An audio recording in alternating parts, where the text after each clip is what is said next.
صاحب تھے، وہ پہلوان تھے، ان کے پہلوانوں کے کان جو ہے وہ مڑ جاتے ہیں، ٹوٹ جاتے ہیں، چھوٹے ہو جاتے ہیں، کیونکہ اس پر گھسے لگتے رہتے ہیں، تو کان سلامت نہیں رہتے ہیں پہلوانوں کے، تو ان کو بچا پہلوان کہتے ہیں، یعنی کان جو ہے بھرے ہوئے، مڑے ہوئے۔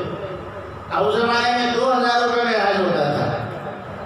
جب یہ حج کر کے واپس آئے تو کسی نے کہا کہ بچے بھائی کیا حال ہے؟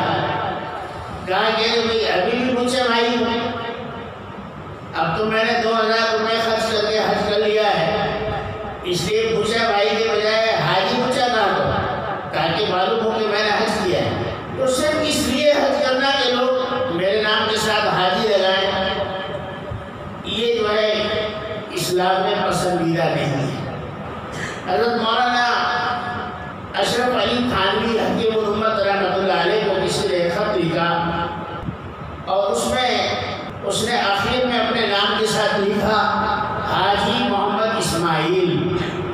تو حضرت نے اسے جواب دیا خط کا، اور جواب دینے کے بعد نیچے اپنے نام کے ساتھ لکھا نمازی اشرف علی۔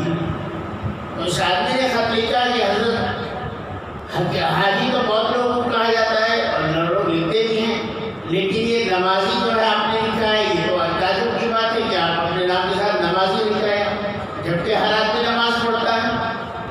تو حضرت نے لکھا کہ بھئی اسلام کے 5 ارکان ہیں، اس میں سے ایک نماز بھی ہے اور دوسرا حج بھی ہے، تو آپ نے زندگی میں ایک بار حج کیا تو آپ اپنے نام کے ساتھ حاجی لکھ رہے ہیں، اور میں بچپن سے نماز پڑھ رہا ہوں، تو کیا ہمیں اپنے نام کے ساتھ حاجی نہ لکھوں، نمازی نہ لکھوں؟